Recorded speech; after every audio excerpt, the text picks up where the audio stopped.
আল্লাহ তাআলা রাব্বুল আলামিন এই আয়াতের সাপোর্টার হিসেবে একটা কথা বলেছেন, আল্লাহু ওয়ালিয়ুল্লাযীনা আমানু ইখরিজুহুম মিনাল যুলুমাতি ইলান নূর ওয়াল্লাযীনা কাফারু আউলিয়াউহুমুত তাগুতু ইখরিজুনাহুম মিনান নূরি ইলাল যুলুমাত উলাইকা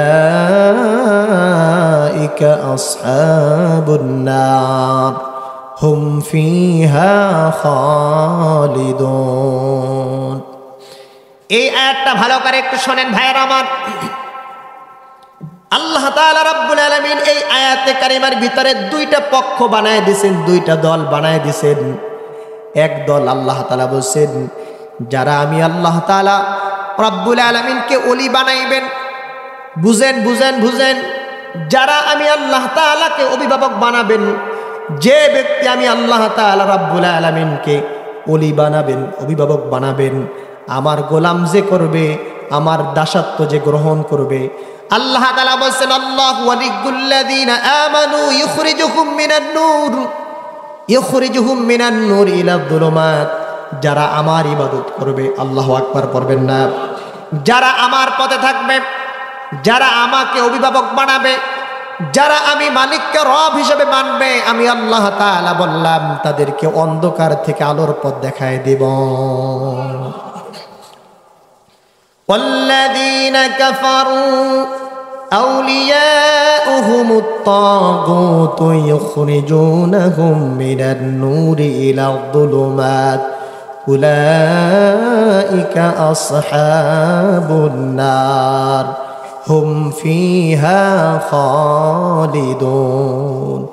এই আয়াত আল্লাহ বলছেন ওয়াল্লাযীনা কাফারু আউলিয়াউহুমুত তাগুত, যারা তাগুতকে আউলিয়া বানাবে, বন্ধু বানাবে, আল্লাহ তাআলা বলছে তাদেরকে আলোর পথ থেকে অন্ধকারে আল্লাহ তাআলা নেবেন। বুঝছেন? যারা তাগুতের ইবাদত করবে, তাহলে ইবাদত কয়টা হলো বলেন তো, জোরে বলেন। এখন বলেন আমরা ইবাদত করব কার? জোরে বলেন কার? আমরা ইবাদত করব একমাত্র শুধুমাত্র আল্লাহ তাআলার। কতক্ষণ পর্যন্ত ইবাদত করব তাও আল্লাহ তাআলা বলে দিয়েছেন। 10 বছর না 20 বছর না 30 বছর না 50 বছর, তাও আল্লাহ তাআলা বলে দিয়েছেন। ও গোলাম শোনো শোনো শোনো, তুমি কতক্ষণ ইবাদত করবা শোনো, তোমার মৃত্যু আসার পর্যন্ত আমি আল্লাহ তাআলা ইবাদত করবা।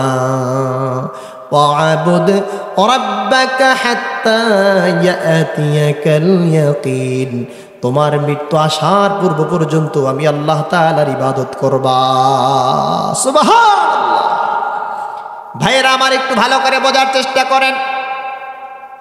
কিয়ামতের ময়দানে আল্লাহ তাআলা বলবে সেই গোলামদেরকে, তোমরা দুনিয়ায় যার ইবাদত করেছো, যার পক্ষে ছিলা, যেই নেতার কাছে ছিলা, যেই নেতাকে ভালোবেসেছো, যদি রবের ইবাদত না করে, নামাজ না পড়ে, রোজা না রাখে, যদি দুনিয়ার কোনো তাগুতকে বন্ধু বানাও, সেদিনকারে তাগুতকে সামনে আনতে বলবে। এখন একটু বলেন তো, আপনি শয়তানকে কি আনতে পারবেন? হ্যাঁ, পারবেন? শয়তানকে আনা সম্ভব না। তাহলে আল্লাহ তাআলা বলছেন পৃথিবীর মানুষ শোনো, আমি রব্বুল আলামিন সবাইকে হাজির করব এবং প্রত্যেকের আমল নামে আমি আল্লাহ তাআলা চেক করব। অতএব তোমরা দুনিয়াতে এই প্রশ্নের উত্তর নিয়ে আজকে কিয়ামতের ময়দানে হাজির হয়ে যাও। এই জন্যই আল্লাহ তাআলা রব্বুল আলামিন সেদিনকারে বলবেন, ও গোলাম আইনামা কুনতুম তা'বুদুন, যাদের ইবাদত করছো আজকে এরা কোথায়, এদেরকে নিয়ে আসো। এবার আল্লাহ তাআলা রব্বুল আলামিন বলবেন মিন দুনিল্লাহ, আল্লাহ ছাড়া ইবাদত করেছো, রব্বুল আলামিনের ইবাদত করো নাই। অতএব যারা ইবাদত করছো তগুতকে সামনে নিয়ে আসো।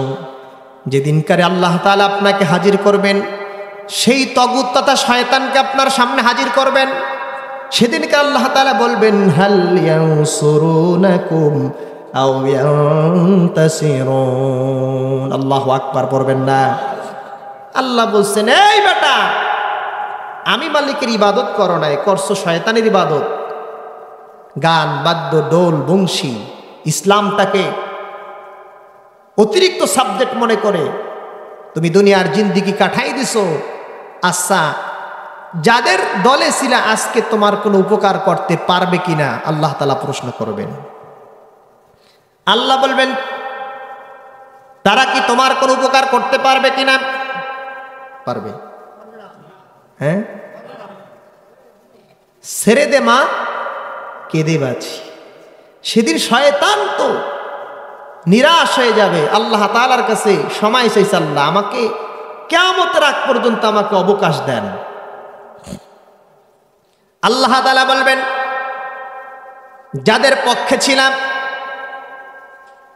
যাদের পিছনে পিছনে ঘুরেছ, তারা কি তোমাদের সাহায্য করতে পারবে অথবা তারা কি নিজেদেরকে সাহায্য করতে পারবে? চিন্তা করেন কয়টা প্রশ্ন। তোমাদের কি সাহায্য করতে পারবে? বলবেন না, আল্লাহ পারবে না। এটা তাদের বচ্চনার তাফসিরে আসছে, বচ্চনার শরীফ আল্লাহ তাআলা জানতে চাইবেন। আচ্ছা বুঝলাম তোমাদেরকে উপকার করতে পারবে না, তো তারা কি নিজেদের কোনো উপকার করতে পারবে? পারবে। কি মনে করেন ভাইয়েরা আমার? একটু গভীর মনোযোগ দেন। কিয়ামতের ময়দানে যারা আমল নিয়ে উঠবেন না, আল্লাহর কসম কোরআন প্রমাণ করে তারা কখনো নিজেদের উপকার করতে পারবে না। কারণ কিয়ামতের ময়দানে আপনার আমল নামা আপনাকে প্রমাণ দিবে আপনি কি ডানপন্থী না বামপন্থী। কথা বলেন ঠিক কিনা? রব্বুল আলামিন সেদিনকারে প্রত্যেকটি প্রশ্নের উত্তর নেবেন। এক হাদিসে আসছে হাত্তা ইউসআল আন খামসিন, 5 প্রশ্নের উত্তর না দিয়ে আল্লাহ তাআলার সামনে আপনি কদম লড়াতে পারবেন না। ভাইরা আমার, সেদিনকারে একমাত্র শুধুমাত্র আপনার উপকার আপনাকে করতে হবে।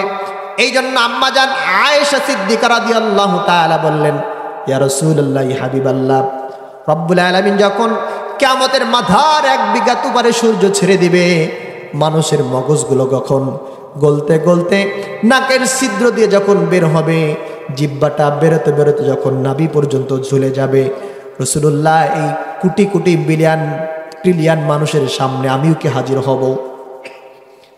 ভাইরা আমার, রাসূল করিম সাল্লাল্লাহু আলাইহি ওয়াসাল্লাম বললেন, আয়েশা শোনো, রব্বুল আলামিন পৃথিবীর সমস্ত মানুষকে হাজির করবেন।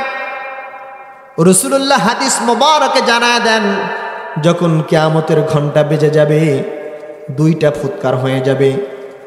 উখরা, তৃতীয় ফুৎকার যখন আল্লাহ তাআলা জমিনে ইসরাফিলের মাধ্যমে দিবেন, রাসূলুল্লাহ বললেন, আউয়ালু মান তানশাক্কু আনহুল আরদু ইয়াউমাল কিয়ামাতি ওয়ালা ফাখরা। আওয়াজ করে বলি আল্লাহু আকবার।